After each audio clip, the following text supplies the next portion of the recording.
This is RTV6 News at 7, working for you.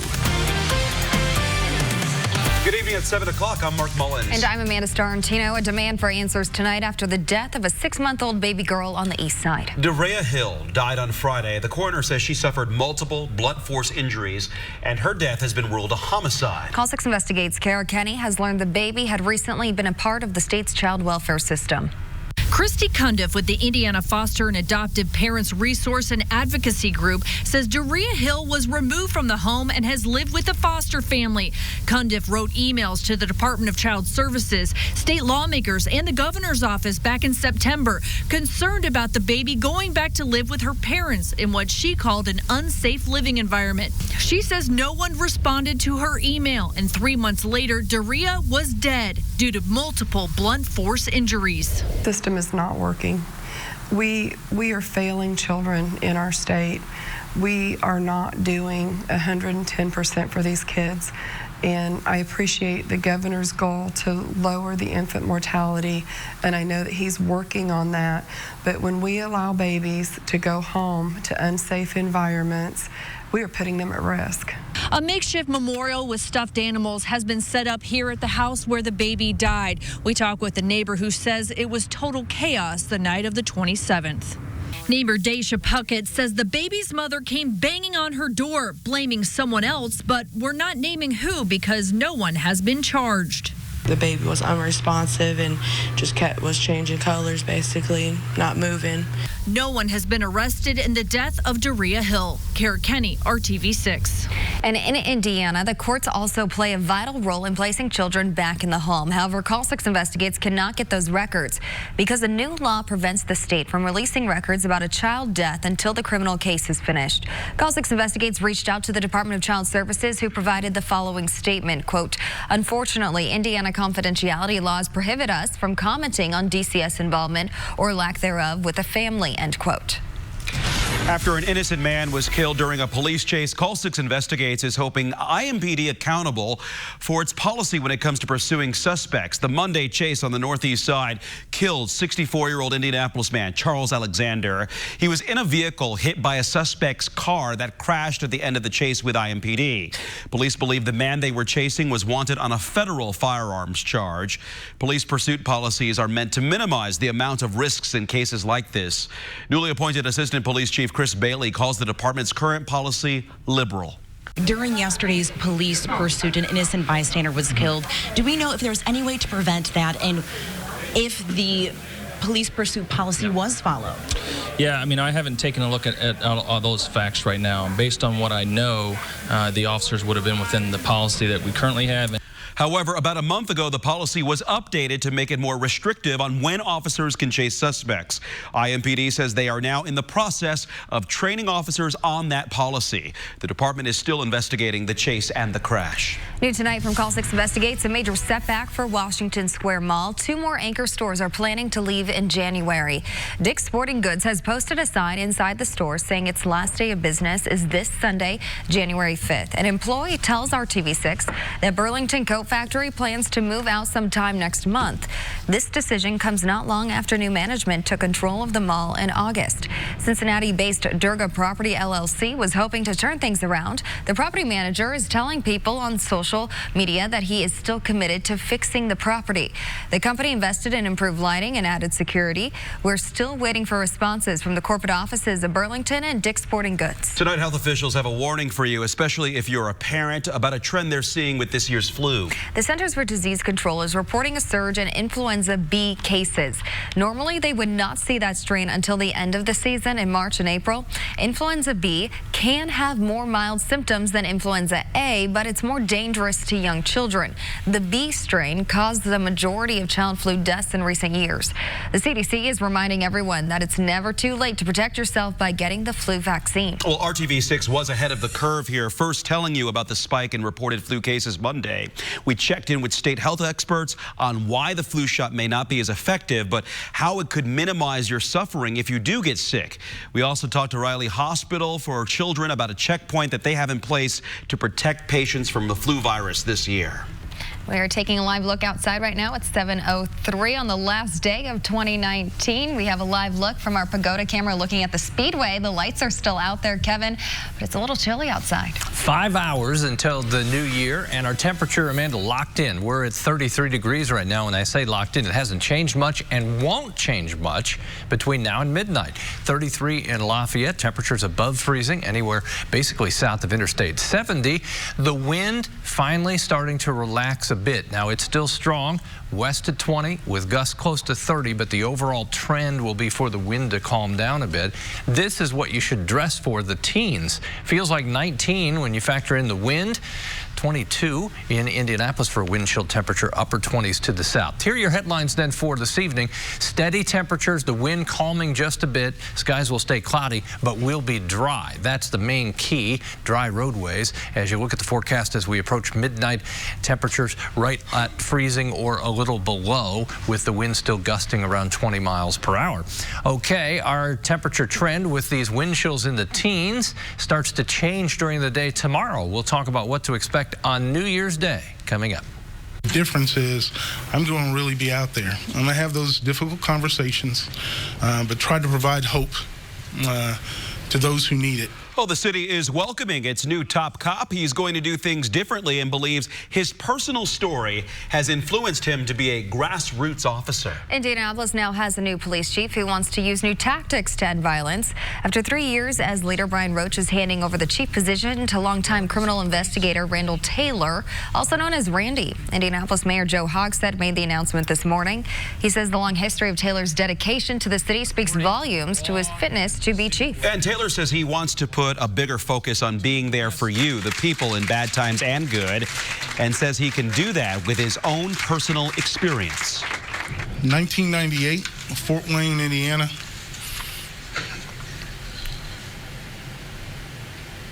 My father-in-law was murdered by a juvenile.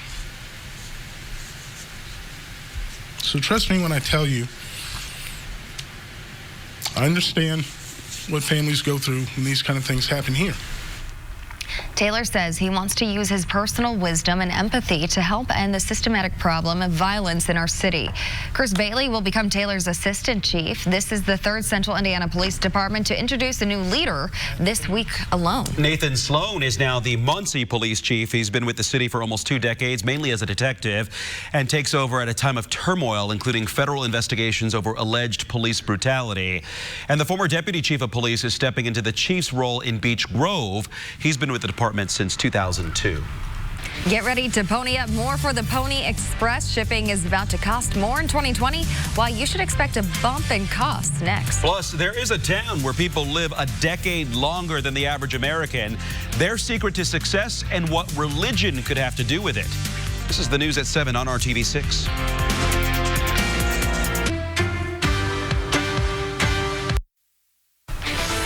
Right now on RTV6 News at 7, get ready to pay more for shipping some packages. FedEx and UPS are both raising prices in the new year. Packages that weigh more than 50 pounds will now have an extra $24 fee, according to the Wall Street Journal. Previously, they would only charge extra fees for packages over 70 pounds.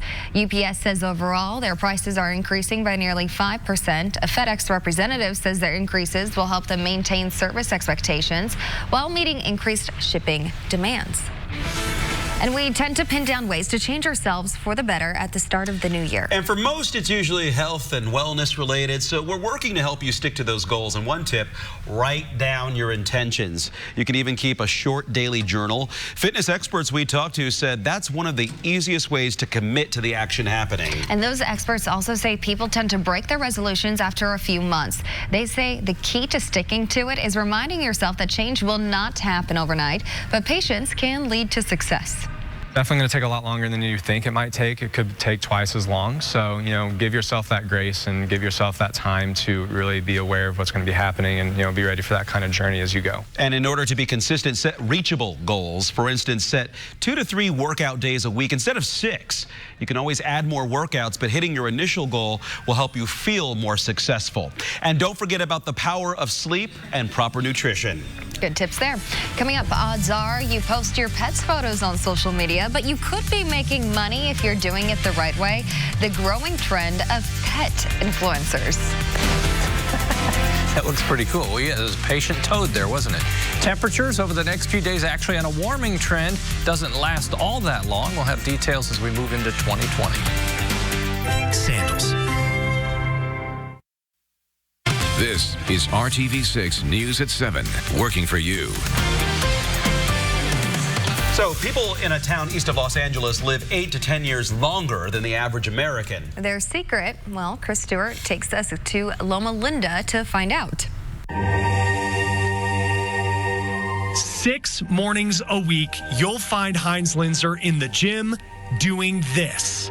More impressive? His age. I'm 80 plus. And he's not the only octogenarian in here. This community people seem to be enjoyable, more happy. Dr. Benjamin Lau and his wife Esther walk a mile to the gym every day for their half-hour workout. Both of them are in their 80s. I put a lot of emphasis on food, and I think that's probably the most crucial. In Loma Linda, being able to do an hour aerobics class later in life isn't uncommon. Much of the fuel for the people here is religion. I started to work out, and I really got into it. I got really excited, and I thought, oh, this is great because I just feel really vibrant, and I feel like, wow, like 40 again. You know, I thought, is this possible, God? This community is home to one of the largest concentrations of Seventh-day Adventists, a Christian denomination that puts an emphasis on healthy diet and exercise. Most Adventists, like 72-year-old Marika Sawyer, don't smoke or drink alcohol. My body is actually the temple of God.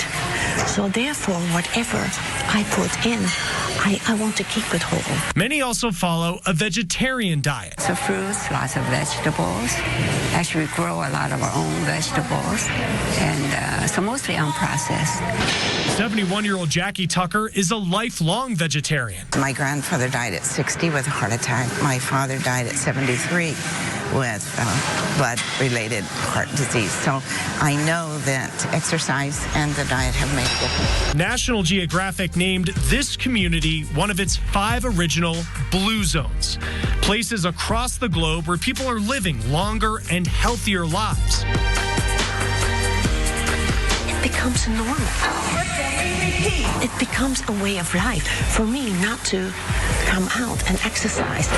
I would be frazzled because I just feel so much better. But here, there's no fountain of youth or magic spell to be able to do this. Person that's motivated, he can do a lot of things or she to maintain a good lifestyle and health. Just a belief and the will to keep it going. I'm Chris Stewart reporting.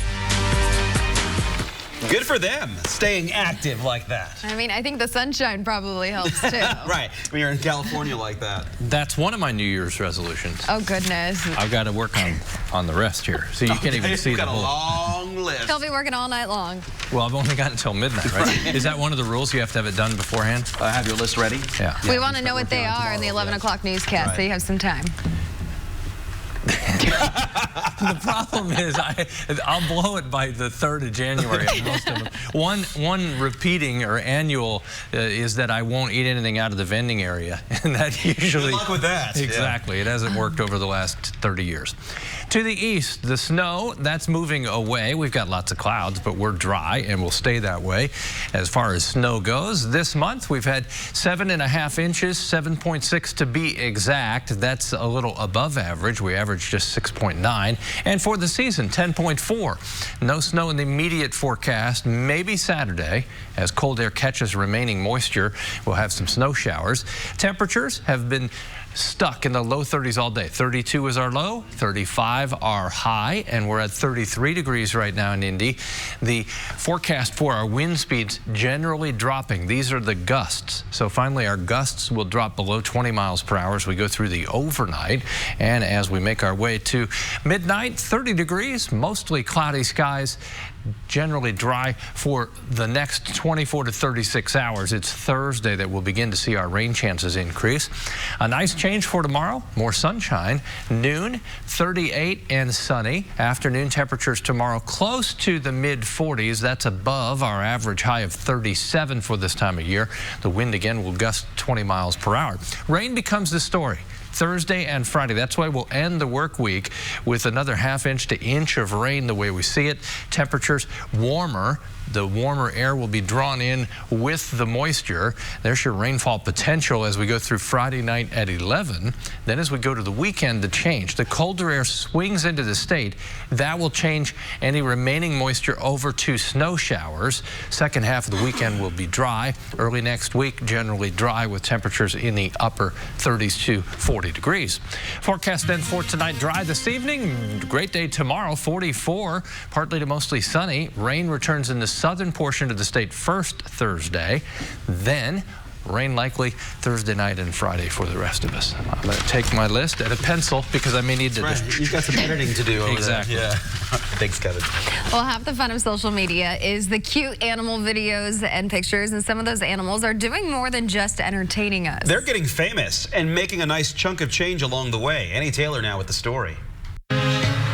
In the small central Florida town of Williston, we have 2 red lights altogether. There's a hidden celebrity of sorts. Usually when I see him, he's behind this sign right here.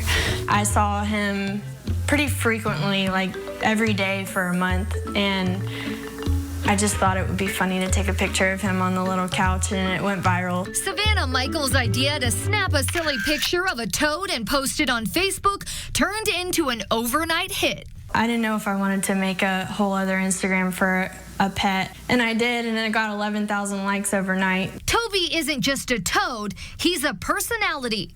Living life in a dollhouse Savannah's aunt built her when she was a child. Eating at the kitchen table. You can't do this without laughing the whole time. Taking baths. The captions and the comments back, that's like half the fun. And talking to his more than 75,000 fans on Instagram. I was seeing this toad popping up online. Lonnie Edwards is a Harvard Law School graduate and founder of the Dog Agency. We actually approached Savannah and Toby, which we rarely do. Edwards signed Toby.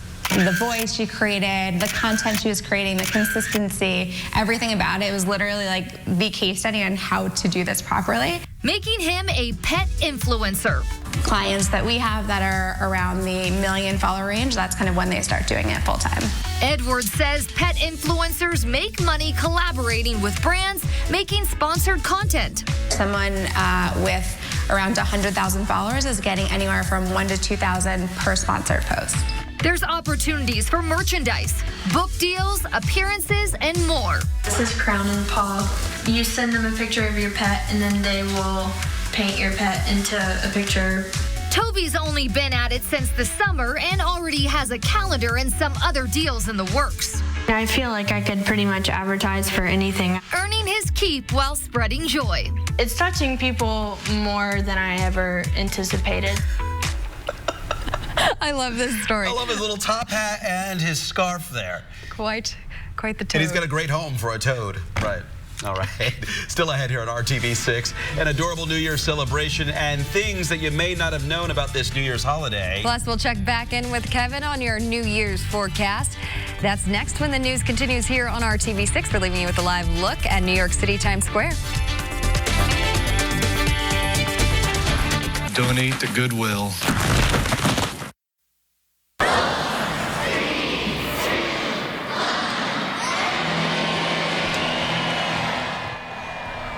Celebrating 2020 all day long. That was the sound of families ringing in the new year a little bit early at the Children's Museum at 12 o'clock.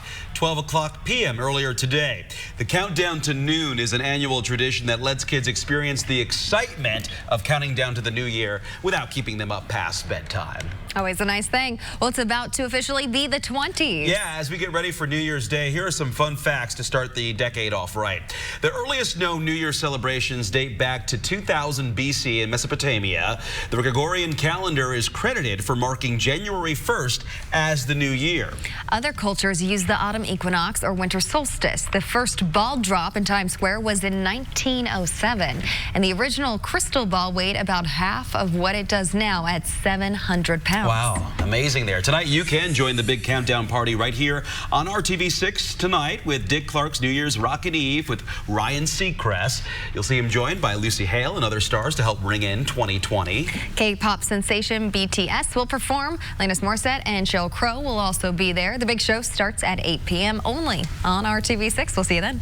And right here in central Indiana, 30 degrees at midnight as we roll the calendar to 2020. All right, and we will be back with you tonight for RTV6 News at 11. We'll see you then. Happy New Year.